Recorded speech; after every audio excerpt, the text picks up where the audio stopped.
Sophia will recount how I took control of my life and put a stop to my husband Xander's destructive influence. For privacy reasons, I'll be using pseudonyms. As a prominent lawyer in my state, anonymity is crucial for various reasons. Let's not delve into the intricacies of my and Xander's love story. We fell in love, got married, and eventually divorced. The love, it seemed, wasn't reciprocal, as Xander cheated on me. The signs were apparent: avoidance, excessive time outside, and frequent business trips. Though I wasn't involved in his sizable business, despite my success as a lawyer, Xander considered me a failure due to earning less than him. One day, during another one of his supposed business trips, I decided to investigate. I discovered a secret Facebook account on his old laptop, confirming my suspicions. He was cheating with a beautiful woman, someone he found more attractive than me, often criticizing my appearance. Heartbroken and angered, I confronted him immediately. "Sophia, are you cheating on me?" "I have proof," I declared. Xander callously responded, "Sophia, you're just not that interesting anymore. You're always engrossed in pointless cases, neglecting me. Besides, you're not a supermodel who can captivate me with looks alone." Confused, I retorted, "What are you talking about, Xander? I have a demanding job, and you knew that when we got married. I haven't neglected you. It's you who stopped coming home and refused to communicate." And that's how I discovered Xander's affair. When I finally decided to confront him, I anticipated a degree of remorse from him, but the cold response I received caught me off guard. He shifted all the blame onto me, justifying his cheating, a claim that held no validity. Refusing to be falsely accused, I pointed out the flaws in his accusations. Instead of defending his position, he turned cold once more and nonchalantly revealed that he was relieved I had discovered his affair. In a chilling tone, Xander declared, "Good that you found out, Sophia. I no longer have to hide my beautiful girlfriend. She and I will have a perfect life together after I divorce your useless self. Finally, I will marry someone who's worthy of me and my name." His words hit me like a ton of bricks, sending a cold shiver down my spine. As he spoke of divorce, he not only insulted me but also asserted that I was not good enough for him, accusing me of being a bad wife. He showed no remorse for his affair and even boasted about how his mistress would make a better spouse. Tears streamed down my face as he demeaned me, proclaiming his affair with pride. This was the man I had loved for over a decade, and his words left me shattered. Through my tears, I asked, "How could you say that, Xander? All these years, I've been beside you through thick and thin, honoring my vows and valuing you above all else." His callous response cut deep, dismissing my worth. "Well, Sophia, it doesn't matter anymore. You're just not right for me. I'm now a proud business owner, and a woman with average looks and a pretentious law degree won't do me any good." Feeling utterly demeaned, I protested, "How could you, Xander? I'm a capable woman. Even if I don't fit your narrow definition of beauty, I've been a good wife to you, and now you're contemplating divorce." Correcting me, he stated coldly, "I'm not contemplating divorce, Sophia. I've already decided to divorce you. I'm done. I don't want to be with you anymore. I will file soon and have already hired a great lawyer. You better move out before I come home. I don't want to see your ugly face anymore." A few hours after Xander hung up on me, he sent the divorce papers through a friend, who looked at me sympathetically. I numbly accepted the papers, shut the door, and cried miserably, letting the reality of my wasted years with a horrible man sink in. However, I decided I wouldn't let this break me. I was a strong woman who would take control of her life and teach Xander a lesson. When Xander's friend delivered the papers, he mentioned that Xander had talked about drawing out the divorce. Initially puzzled, it dawned on me that we had a prenuptial agreement. Xander had insisted that I was entitled to half of his business if he cheated, something I had overlooked in my emotional turmoil. It made sense why Xander wanted to prolong the divorce. He hoped I would give up my rightful share. Determined not to let go of what was rightfully mine, I immediately called his lawyer and set up an appointment. Within 2 days, I moved out of Xander's house and into my childhood home, which was in my name. I texted Xander that I had already moved my belongings, asserting, "I took my ugly face and body out of your house." "Good that you've come to your senses and aren't making a fuss," Xander responded, boasting about his lawyer's reputation. But I calmly warned him, "You will not get my business, that's for sure. From now on, you will stay away from me." Determined to uphold the prenuptial agreement, I was ready to face whatever challenges lay ahead. I don't want to talk to you. You can only speak to me through my lawyers now.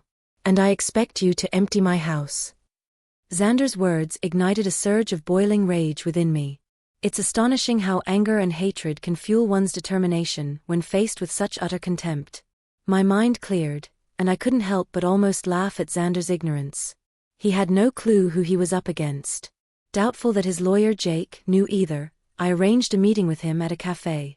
Upon seeing me, Jake began to visibly tremble, only calming down upon recognizing me. He seemed confident, but not enough. Jake was a decent lawyer, but he hadn't anticipated facing off against someone like me. Xander never considered me influential, so Jake was utterly unprepared for our encounter. Jake appeared nervous, and his hands shook, but I refrained from further intimidation. He wasn't to blame for my predicament. "Hello, Jake. Nice to see you here," I greeted, noticing his surprise. "If you have any doubts, let me clear them for you." "Yes, I am the wife." "Ma'am, I'm so sorry. I wasn't expecting you to show up," Jake stammered, flustered by my presence. "The surnames don't match because I got married after I received my law degree. I used my maiden name for official purposes," I explained. "Ah, I see," Jake muttered, visibly uncomfortable. "So I'm guessing you want to drag out this case?" "That's what my client has told me." "Your client has been misleading you, Jake. He's the one who wants to prolong this case. Isn't that what he told you?" I confronted him directly, knowing my reputation as a lawyer spoke volumes. Jake squirmed under my scrutiny. Accustomed to asking the right questions, I didn't mince words. "You don't have to answer that, Jake. I've known Xander for over a decade. I married that idiot, for God's sake. I know what goes through his thick head." Concerned for Jake's predicament, I decided to enlighten him. "Since I know you, and it's not fair to you, I'll tell you the truth about this divorce." "What do you mean, ma'am?" Jake inquired, clearly taken aback. "Did my dear husband mention to you that he cheated on me?" I asked pointedly, watching Jake closely. I searched Jake's expression for confirmation. His reaction spoke volumes, confirming my suspicions once again. Jake was clearly caught off guard by my revelation. "I won't lie to you, it did sting and hurt my ego to admit to my colleague that I had been cheated on. It's not a pleasant experience.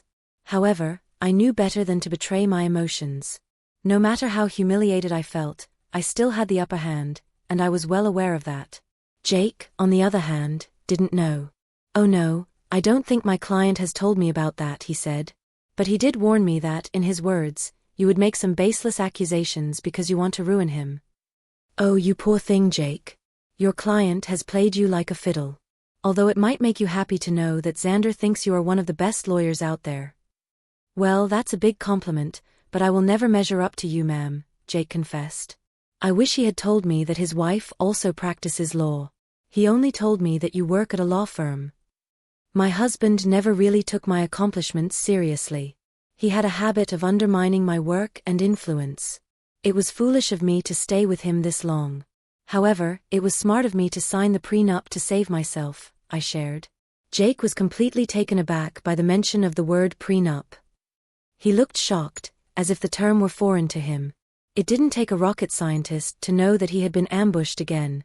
Xander had conveniently forgotten to mention the prenup to Jake, perhaps hoping I had forgotten about it. Well, who knows? It didn't matter since the word prenup was now out there. "There's a prenup in this marriage?" "Your husband hadn't mentioned that." "Do you have any proof, ma'am?" Jake inquired. "Oh, I have plenty of proof, Jake. I brought the papers along." I had a feeling that Xander would try to get out of dealing with the consequences of his actions, but not on my watch.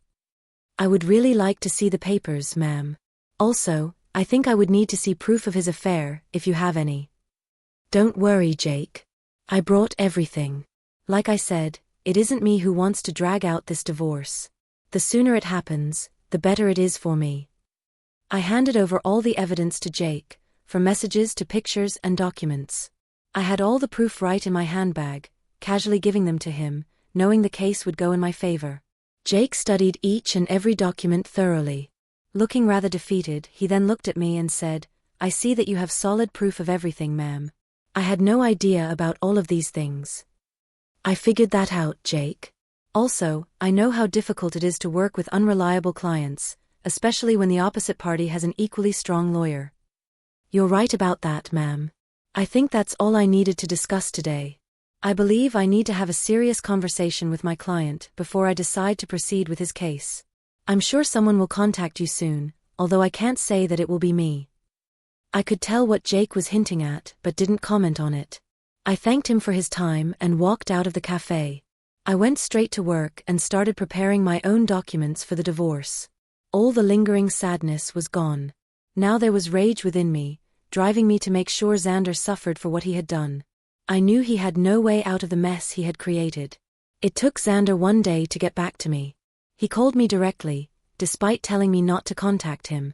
It was funny, but not surprising. I knew he would find himself in this situation.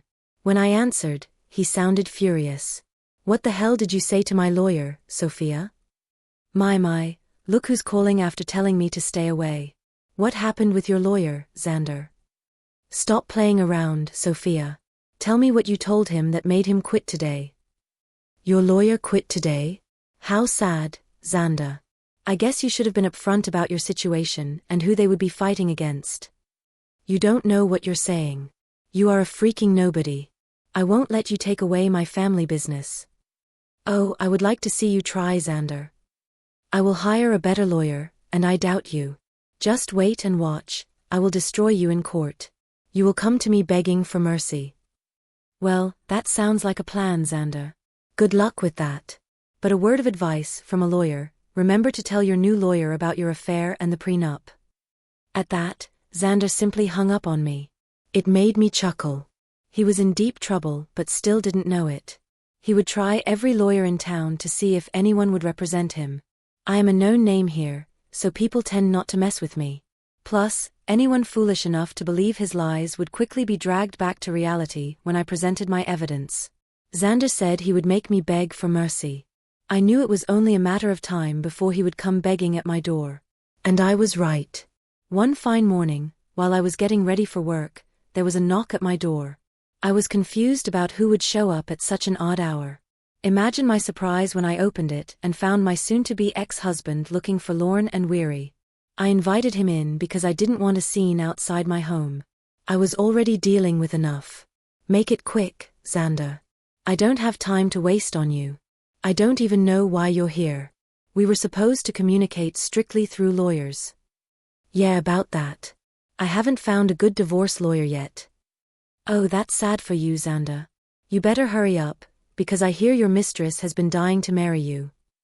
I'm not worried about her anymore. Listen, Sophia, we need to talk. You have been sabotaging my lawyers so they wouldn't take my case.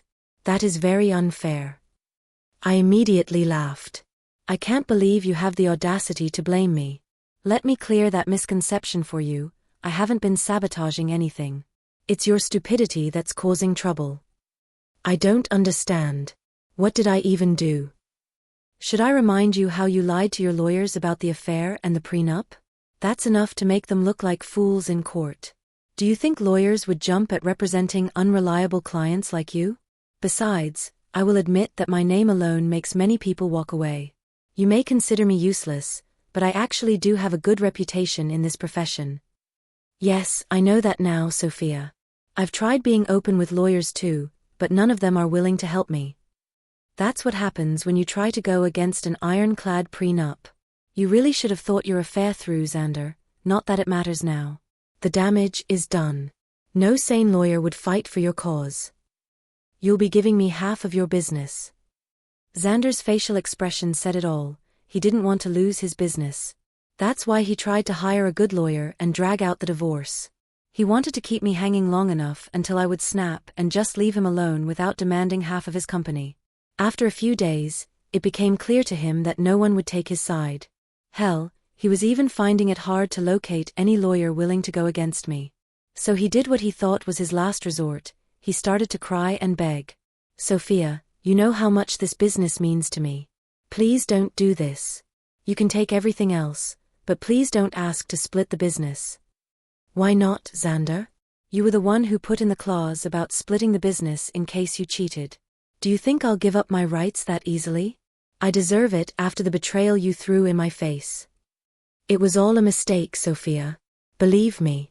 I've actually put my relationship on hold because I know what a big mistake it was. Maybe, just maybe, we can give this marriage another try. I can say for sure that this hurdle will only make us stronger.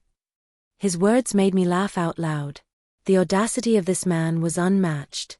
He was actually asking to get back together, as if I would be foolish enough to agree. I did know that he had paused his relationship with his mistress. Rumors were circulating that she wasn't happy, and neither was Xander. But if he thought that would make me go back to him, he was dead wrong. I had already made the mistake of marrying a piece of work and had learned my lesson the hard way. Besides, I knew exactly why he was suddenly desperate to win me back. You must be delusional for suggesting something like that, Xander. I didn't come this far in life by being stupid. I know you want me back because you don't want to split your business. Sophia, we were happy together. Let's just look past this one time and restart our marriage. I'll cut off my mistress, I swear. There's no reason to do that, Xander. Believe me, that woman will start running once she realizes you won't be very rich after this divorce. As for me, this is my golden chance to get out of this sham of a marriage. I must thank you for showing your true colors before we had kids. Now you will reap what you've sown. With that, I was done speaking. Xander kept begging and pleading with me not to take his business. It was a rather pathetic scene, but it didn't move me at all. Instead, it reminded me of the nights I went to bed crying because this man I called my husband chose to betray me. Seeing Xander vulnerable only gave me a sense of closure. Now I simply needed a clean break to start fresh. And I got more than I had bargained for. Karma hit Xander hard and fast. For weeks, he tried to change my mind and make me come back home. I ignored everything because I wasn't interested in his drama. I was ready to move on. Since he had already filed for divorce, I hired someone from my firm to represent me. I'm not a divorce lawyer, so I couldn't handle it myself. Besides, I wanted minimal interaction with him. After a month of failed attempts to win me back, he was forced to hire a lawyer and ask for a clean break.